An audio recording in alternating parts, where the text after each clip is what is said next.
大家好，欢迎来到学识 Plus。这次要为大家介绍的是戴进良医生所著的《人生哪怕还有没完成的事情也没关系》这本书。明明已经很注意健康了，却总觉得提不起精神。有没有过这样的情况？饮食也很注意，运动也有在做，尽量选择对身体好的东西，但不知为何，心情就是无法真正开朗起来。其实，问题也许并不在于做法错了，而是思考方式稍微偏离了。今天视频的内容包括以下5个部分：第一，不勉强自己，才是真正健康的来源；第二，把今天当成人生最后一天去活；第三，心动与雀跃，才是提升自然治愈力的关键；第四，人生后半段，才会迎来真正的幸福；第五，比起执着健康法，更重要的是养生的活法。首先是第一部分，不勉强自己，才是真正健康的来源。作者如今已经89岁，却依然作为现役医生精神十足地工作着。为什么能够如此健康长寿？他在不断观察自己，也询问他人的过程中，渐渐意识到一件事，自己其实并没有严格实践世人所谓标准健康生活。比如大家都说饮食要均衡，多吃蔬菜，但作者却坦言自己从小就有明显的挑食，尤其几乎不吃生蔬菜，哪怕别人说再健康，只要自己觉得不好吃，就不会勉强去吃。另外，一般健康理论常常不推荐大量吃肉，但作者年轻时最爱的却是厚厚的牛排。现在年纪大了，牛排太油腻，于是改成常吃寿喜烧。而他最喜欢的食物，则是汤豆腐、生鱼片，甚至每天吃都不会腻。从一般角度来看，几乎可以说是偏食，但作者并不是按照营养学吃饭，而是根据今天真正想吃什么来选择。江户时代的养生书《养生训》中有一句话：身体想吃的东西，也许正是身体所需要的东西。作者回顾自己的人生后，也觉得，也许正因为一直顺从本能，反而让身体保持了平衡。此外，很多健康法提倡每周至少安排1天戒酒日，但作者却说，自己几乎没有1天不喝酒，洗澡也只是快速冲一下。虽然有做健康检查，但他从不被数值绑架。例如，肝功能数值一直偏高，按照一般标准，医生应该会要求立刻戒酒，但因为几十年来一直如此，身体也没有出现问题，所以他依然照常喝酒。这样看下来，作者的生活方式似乎和所谓健康法完全不同。但他认为，健康并不是只靠饮食、运动这些单独习惯决定的，真正重要的也许是更深层的东西。他说，健康是非常复杂的，并不是照着别人那套做法复制，就一定适合自己。每个人都必须找到属于自己的平衡方式，因此，没必要把自己逼得太严格，因为健康本来就是为了让人生过得更快乐的手段。所以，放松一点，柔软一点，开心一点，带着这样的心态活到90岁、100岁，也许才是真正的长寿秘诀。接下来是第2部分，把今天当成人生最后一天去活。作者说，从70岁以后开始，他每天都会这样提醒自己，今天也许就是人生最后一天。早上醒来时，他会告诉自己，今天一定要认真活。在医院工作时，无论是同事还是病人，他都会想着，也许这是最后一次见面，因此会更加认真地对待每一个人。而一天中最重要的时刻，是晚上的晚酌时间，他会想，这可能是人生最后一次喝酒了，于是更加认真地品味。结束一天工作后，先喝一口啤酒，然后慢慢喝威士忌或烧酒，配上最喜欢的汤豆腐和生鱼片。在那段安静的时间里，当天发生的事情、过去的人生回忆会慢慢浮现出来。晚上8点左右，在刚刚好的满足感中结束饮酒，再吃一点米饭，一天也随之结束。然后他会突然意识到，再过几个小时，这一天就永远结束了。正因为有这种倒计时意识，人才会自然地认真活着。到了上床睡觉时，他会这样想，啊，真是很好的人生啊，并以这样的心情结束一天。而这种一天一天的积累，让人生变得越来越充实。当然，即使把今天当最后一天，还是会有做不完的事，原本想做却没做到的事，不得不留到明天的工作。但作者不会因此责备自己，而是坦然接受，今天没做到也没关系。甚至他说，这一事没做完的事，死后再继续做就好了。因此，人生不需要每天都完美，即使有遗憾，即使有不足，也可以接受。而这种允许自己不完美的柔软感，或许正是一个人能够长久健康活下去的重要秘诀。接下来是第3部分，心动才是提升自然治愈力的关键。作者认为，提升自然治愈力最重要的方法，就是心动感。人在心动的时候，内心会变得轻盈，整个人会被一种兴奋、雀跃的感觉包围，而这种状态，正是生命真正活跃起来的信号。作者认为，当心开始动起来时，身体里的能量也会随之提高，而那股能量会进一步推动身体原本就拥有的自然治愈力。其实每个人都体验过心动，比如对某个人产生悸动的时候，完成一件事被认可的时候，终于实现目标的时候，那一瞬间会感觉全身充满能量。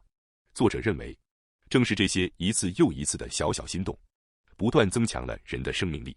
生命能量越高，人就越能更好的活着，更优雅的老去，更从容的面对疾病与死亡。作者回顾自己的人生后觉得，也许自己到了89岁还能作为现役医生继续工作，正是因为一直珍惜这些心动的感觉。顺便一提，作者人生中的最让自己心动的3件事是：喝酒、练心、太极拳。工作结束后的晚酌，对他来说是特别重要的时间。甚至他说，我努力工作，某种程度上就是为了晚上那一杯酒。至于练心，作者认为，轻盈、单纯、带点天真的喜欢最好，因为一旦太沉重，反而会变成压力。而太极拳，则是在安静的清晨，一个人缓缓活动身体，哪怕只有短短10分钟，也会让人沉浸在巨大的愉悦感之中。作者觉得，正是这些每天微小的快乐，不断提高着生命能量。其实每个人一定都有心稍微被触动一下的时刻，比如听音乐、看风景、吃喜欢的食物、阅读、看电影，无论多小的事情都可以，只要是啊，真不错啊，这样的瞬间都值得珍惜。因为这些微小快乐的积累，会慢慢缓解不安，调节身心状态。这正是作者想传达的信息。接下来是第4部分，人生后半段才真正迎来幸福。作者认为，除了心动之外，还有另一个能提高自然治愈力的重要因素，那就是人生积累。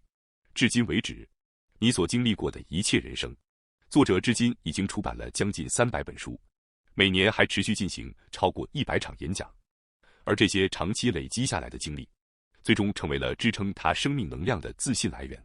但作者也强调，这并不是只有特别厉害的人才拥有的东西。我们每个人其实都有属于自己的人生积累，比如常年坚持自己喜欢的事，一直注意健康生活，支撑家庭，努力工作，认真活到今天，这些全都算。只要回头看，一定能发现，原来我也累积了这么多人生。而每次发现这些，心里都会产生一点点喜悦与悸动。作者认为，这种小小的感动也会转化成自然治愈力。同时，当人回顾自己一路走来的经历时，也会慢慢看见，原来自己是带着某种意义活到今天的。当人能够发自内心觉得我已经认真活过了，就会开始自然的喜欢自己，并且即使到了70岁、80岁、90岁，依然会觉得未来还有我能做到的事。作者认为，真正意义上的幸福其实更容易出现在人生后半段，因为那时候人已经积累了丰富的人生经验。最后，作者还说了一段非常令人印象深刻的话：这个世界我很喜欢，而且我已经充分体验过了。正因为如此，今后也想继续提高生命能量，等到能量真正充满的时候，再自然的前往下一个世界。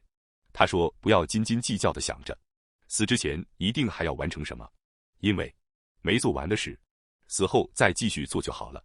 所以，想尽情享受人生最后的场景。最后是第5部分，比起健康法，更重要的是养生的活法。作者平时其实不太喜欢使用健康法这个词，比起健康法，他更重视的是养生。所谓养生，字面意思就是滋养生命。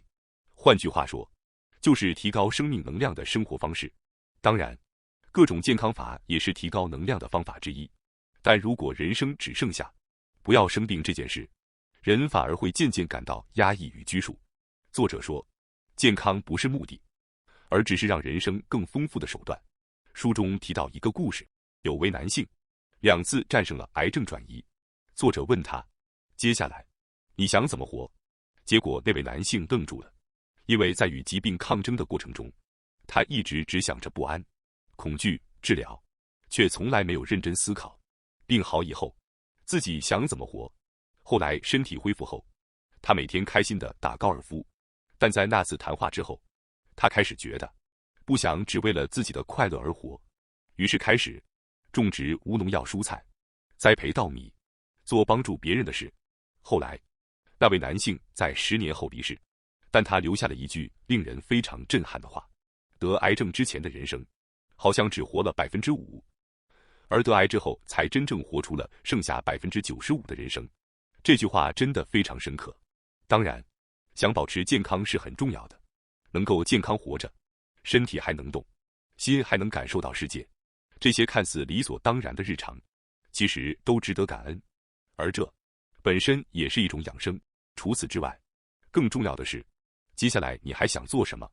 一旦开始思考这个问题，人生就会再次动起来。